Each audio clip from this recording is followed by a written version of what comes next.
El diario Marca realizó una votación anual para elegir la playera más bonita del mundo y la del Club América aparece en el top junto con la del Real Madrid, que es el primer lugar, seguida de la de Boca Juniors y después la azul crema. El año pasado el Palmeiras se adjudicó el honorable primer lugar. Estas y muchas otras noticias al momento están en la aplicación de OneFootball. No te quedes atrás, descárgala, en la cajita de descripción te dejo el link. Besitos en el sisirisco a Jonathan, Isaac, Roberto, Fernando, Daniel, Benny, Omar, José Alarcón, Vianey hasta el Estado de México, Noel hasta Cortázar, Guanajuato y a Martín. A todos ustedes, apriétenlo bien que esto se va a descontrolar. Ser narrador de fútbol es un empleo privilegiado. Es más, quizá ni empleo sea para las personas que se dedican a contar historias a un auditorio voraz de emociones. Imaginación, formas, improvisación, peripecias, emoción, credibilidad, respeto. Todo un conjunto de acciones que fusionadas entre sí provocan una sensación de satisfacción en el espectador que está viviendo la pasión del fútbol detrás de un celular o un televisor. Estos personajes marcaron una época, un antes y un después en la narración mexicana, en los juegos de la Liga MX. Estos señores del micrófono también hicieron tendencia, influenciaron en su estilo a otros, a nuevas generaciones. Algunos inventaron una forma tan peculiar e inolvidable de llevar un partido de fútbol, porque ellos merecen el respeto y fueron precursores de cientos de pasiones a lo largo de una carrera como la del cronismo futbolero. Es por eso que hoy te presento a los 6 mejores narradores mexicanos en la historia de la Liga MX. Ojo, son narradores, no se confundan con los comentaristas. De esos ya estamos cocinando otra historia. Antes de seguir con el video te invito a suscribirte al canal, activa la campana para que recibas todas las notificaciones de nuestro material y de las narraciones en vivo. Te divertirás, te lo aseguro. Roberto Guerrero Ayala. Este señor tiene todos mis respetos, un ícono de la narración mexicana en los años 80s y 90s, pero que fue muy poco reconocido a nivel nacional. Muy famoso por narrar los juegos del Atlas los sábados en las noches y que tenía un estilo depurado, muy apegado al de los cronistas de antaño. A aquellos maestros de la crónica deportiva que desde el día que lo descubrieron, supieron de su brillo en los micrófonos. Comenzó su carrera a los 15 años, pero la historia de don Roberto Guerrero va más allá de un partido de fútbol, por allá de los años 60, y gracias a que el narrador de radio Raúl Ochoa García no pudo acudir a un juego del Zamora en contra del Irapuato de segunda división, don Roberto tomó los micrófonos y dio cátedra de cómo llevar un juego de fútbol. Desde ahí empezó su travesía con los micrófonos, acompañando desde el palco al equipo michoacano a obtener el ascenso a primera. Para 1966 se atravesaría en su andar un concurso realizado por el Telesistema Mexicano, hoy Televisa, para buscar un cronista de fútbol. Y don Roberto hizo lo que mejor sabe hacer, narrar un juego con clase, mostrando el temple con sus palabras y llevando una crónica limpia. Tal fue el caso que don Fernando Marcos lo descubrió y lo apoyó para ganar el concurso. El premio era ir a la Copa del Mundo de Inglaterra y narrar un juego. Desde ese entonces, don Roberto narró 13 Copas del Mundo sin interrupciones, convirtiéndose en una leyenda en vida de la vieja escuela del cronismo mexicano. También formó parte de las filas de Televisa y se le recuerda mucho por narrar los juegos del Atlas y de Chivas. Entre sus principales características, y de las cuales muy pocos narradores de fútbol tienen en la actualidad, es su amplio conocimiento histórico, tanto futbolístico como de cultura general, sumado de su voz tan peculiar, el manejo de las palabras que en muchas ocasiones son certeras. Actualmente es analista en el Canal 44 de Guadalajara, ciudad donde ha residido durante más de 40 años y, por cierto, sigue hablando de fútbol. Como dato, aunque parezca loco, don Roberto es aficionado recalcitrante del Atlas, pero la afición de Chivas le tiene mucho afecto porque siempre, durante su carrera, fue muy objetivo, quitándose los colores y guardando respeto hacia el rival cuando narraba. Suscríbete al nuevo canal, El Esférico TV, donde llevaremos las narraciones de los juegos de las mejores ligas del mundo y conoce a las nuevas voces de la narración mexicana. En la caja de descripción te dejo el link. Fernando Marcos, quizá los que no conocen mucho de cronistas o en su defecto, los que solo conocen a los de su generación, seguramente no tienen ni idea de quién es este señor.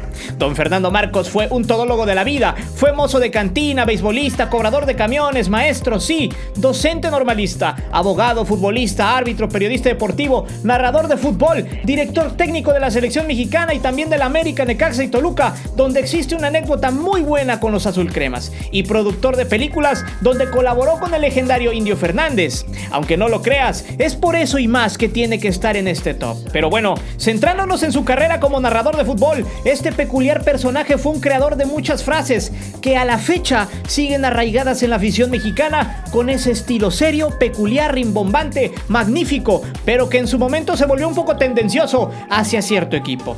Sea cual sea el motivo, Fernando Marcos fue una institución en la narración deportiva, ingenioso, documentado, muy picante y burlesco para ese entonces en sus comentarios, pero eso sí, con clase, derrochaba mucha clase cada que narraba un juego de fútbol. Recordado mucho por aquella frase en el Mundial de Inglaterra 66, cuando gritó: "Borja, no falles, gol de Borja", en aquel México contra Francia, frases que enchinaban la piel a quien sea de cualquier época.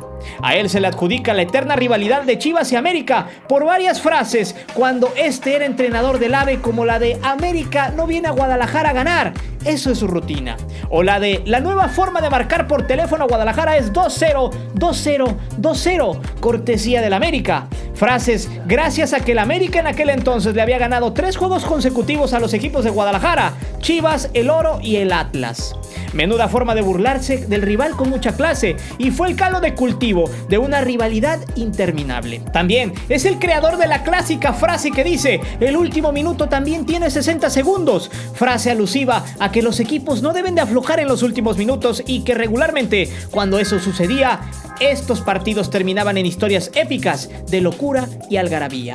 Fernando Marcos, el todólogo de la vida, también trabajó en Imevisión y luego TV Azteca en 1990, donde dejó un legado importante en el cronismo deportivo. Fernando Marcos se fue de este mundo en el año 2000, siendo uno de los narradores de fútbol más importantes de la historia. Pero bueno, eso digo yo. ¿Y usted qué opina? Emilio Fernando Alonso. Sin temor a equivocarme, creo que don Emilio Fernando Alonso es uno de los cronistas más cultos, más sobresalientes en el aspecto del conocimiento en la historia del fútbol mexicano. Originario de Iguala, Guerrero, don Emilio tiene en su alma mater el secreto de ser una persona extremadamente culta, puesto su carrera la realizó en la UNAM, siendo licenciado en Historia. Pero su gusto por el cronismo deportivo no empieza ahí, sino cuando era un niño. Cuenta don Emilio que desde los 5 años le gustaba narrar. Cuando se armaban las retas en la calle, sus amigos lo sentaban en una banqueta y le daban un pedazo de madera haciendo alusión al micrófono, y este empezaba a comentar, poniéndole apodos a todos sus amigos para hacer más divertida la tarde. Ya a los 13 años de edad, don Emilio se tomó en serio eso de la comunicación y empezó a colaborar en radio allá en Iguala. A los 16 años empezó su trayectoria un poco más clara en cuestión de deportes, siendo reportero de campo. En ese entonces trabajaba para la cervecería Cuauhtémoc Moctezuma y esta tenía los derechos de algunos equipos de primera. Su debut se dio en un Coyotes Neza contra Tecos. Desde ahí, Emilio entendería que narrar un juego de fútbol no es para cualquiera. Desde ahí comenzaría una trayectoria larga y llena de muchos éxitos y también tristezas, siempre en radio llevando la crónica no solo de fútbol, sino de básquetbol y béisbol, con los Charros de Jalisco, con los Leones Negros de la UDG, hasta que en 1985 hizo su debut en Imevisión, en un juego entre los Tecos y Monterrey. El estilo de don Emilio es único, porque siempre cuando lo escuchas aprendes algo nuevo. Es así como una sensación inédita de no solo apasionarse con las jugadas o goles, sino entender el contexto múltiple que hay en un juego. Siempre elocuente y con palabras muy atinadas, y justamente antes de su derrame cerebral, la emoción que le imprimía a las jugadas era de locura, a tal grado de hacer un juego aburrido en algo espectacular. Sin embargo, luego de su problema de salud, noticia que cimbró al mundo del fútbol mexicano, donde colegas, amigos y futbolistas junto con afición mostraron apoyo incondicional a un ícono del micrófono futbolístico. 2 años más tarde, don Emilio regresaría a narrar, ya no con la misma efusividad de antes, pero con el mismo conocimiento. Como anécdota, justamente regresó en un Cruz Azul contra Pumas en el Azul. Esa tarde era lluviosa y este llegó puntualmente a la cita en silla de ruedas, pero al ver que no podía avanzar más allá de la rampa, Emilio se paró y caminó de nuevo, llegando hasta su palco. Ahí volvió a nacer Cristian Martinoli. Debo ser sincero, Cristian no es de mi agrado por muchas razones fundamentadas, pero esa es muy mi opinión y no por eso no lo íbamos a incluir en esta lista. Seguramente muchos no estarán de acuerdo, pero en este canal priorizamos la objetividad. Cristian está dentro de ese top por el simple hecho de reinventar el cronismo deportivo en los últimos años, por ser ese referente y dominante de los micrófonos en la última década. Incluso ni Televisa lo ha podido desbancar en ratings, y eso ya es un gran fundamento para marcar una época. Martinoli rompió esquemas por tener un estilo irreverente, cómico y hasta incluso sarcástico para narrar un juego de fútbol. Esos tres ingredientes le dieron la pauta de marcar muchas diferencias y de conectar con una gran audiencia. Cristian tiene doble nacionalidad, ya que él nació en Argentina y allá estuvo hasta los 8 años. Hijo de padre argentino, quien era futbolista, y madre mexicana, a quien conoció cuando vino a México a jugar. Cuando sus padres se divorciaron, este se vino con su mamá a Toluca y desde ahí empezó su historia con los micrófonos, porque este era muy malo para practicar fútbol. En 1997 concluyó sus estudios en la Universidad de Periodismo y Arte en Radio y Televisión. Antes de laborar en TV Azteca, Martinoli narraba los juegos del Toluca y del Atlético Mexiquense en radio. También fue reportero independiente de Fox Sports, Telemundo, Univisión y Canal 22 en Los Ángeles. En 1998, Martinoli llegó a TV Azteca por recomendación del señor Jaramillo. Este llegó a la oficina de José Ramón, quien lo sapeó y lo trató muy mal, argumentando que no narraba absolutamente nada. Para bien, Martinoli se quedó y tomó algunos encuentros estelares, pero fue cuando don Emilio Fernando Alonso se ausentó por el derrame cerebral que empezó a tomar más vuelo en el cronismo deportivo, y fue ahí donde se inventó la tercia que hasta nuestros días ha dominado el rating en las narraciones de fútbol. Martinoli, Campos y Luis García empezaron a escribir una época y a cambiarle el sentido a un juego de fútbol. Entre sus mejores características están el nunca quedarse callado para emitir una opinión en la transmisión. Entre sus mejores frases están la de ¿de qué te vas a disfrazar?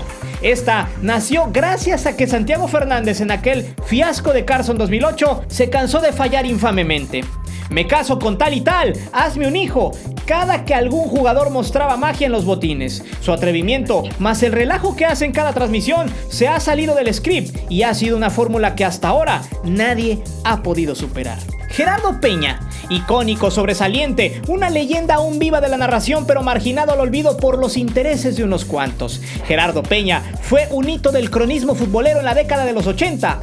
Es el padre del clásico joven, así como Martinoli. Peña marcó una época tras los micrófonos y reestructuró las formas de comentar un partido de fútbol al ser muy distinto al de los narradores de ese entonces. Gerardo fue un erudito de la crónica, y digo fue porque él mismo ha dicho que su tiempo como narrador se terminó, evocando a las grandes palabras, a las frases acertadas, al estilo complejo y a su vez trivial.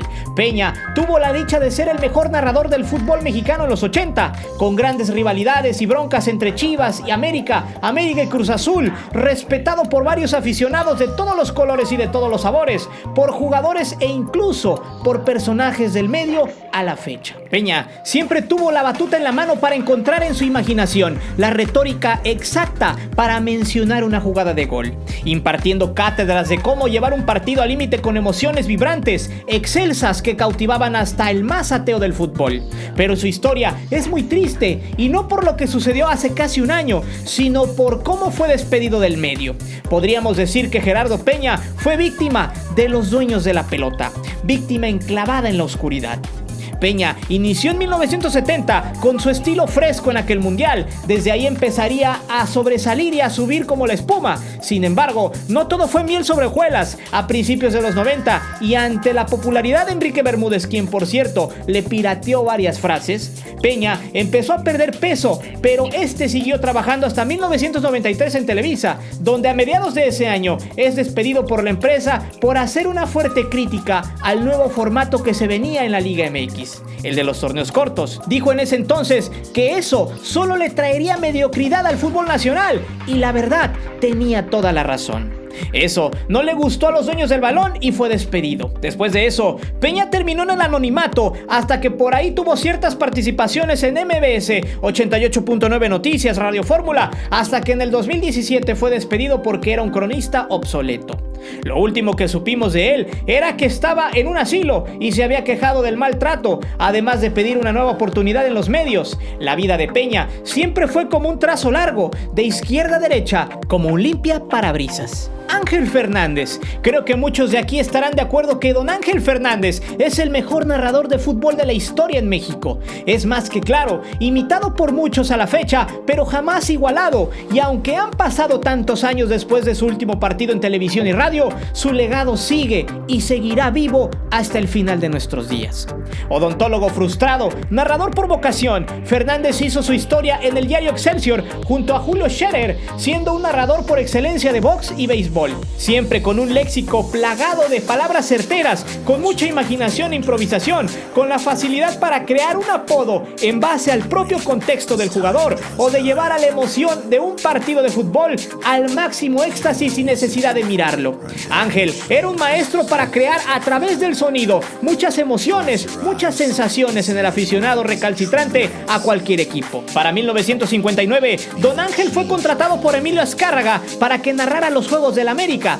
Desde ahí, Ángel empezaría a ser una leyenda, no solo por su estilo, sino por sus apodos frescos, certeros a jugadores como a los equipos. Por ejemplo, bautizó a Cruz Azul como la máquina celeste, a Chivas como el rebaño sagrado, a Cornero le puso el confesor, Cirano Enrique Borja, el gran Chaparral a Carlos Reynoso, el Calimán a Javier Guzmán, el Jefe a Tomás Boy, el Alacrán a Alfredo Jiménez, el Chaplin a José Luis Ceballos, el Macanas a Rafael Luna, el Maestro a Benjamín Galindo, el Gato Salvaje a Ítalo Estupiñán, Niño de Oro a Hugo Sánchez y un sinfín de apodos que siguen vivos hasta nuestras fechas.